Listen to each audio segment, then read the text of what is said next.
welcome back to my channel. Nandito tayo ngayon sa Nyugan kasi magpapausap ako dito.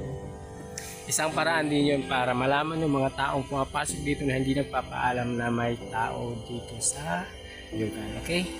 Marami kasi mga magnanakaw dito sa amin na basta na lang pumapasok at nangunguha ng mga nyug na hindi nagpapaalam o nangangahoy ng hindi nagpapaalam. Okay?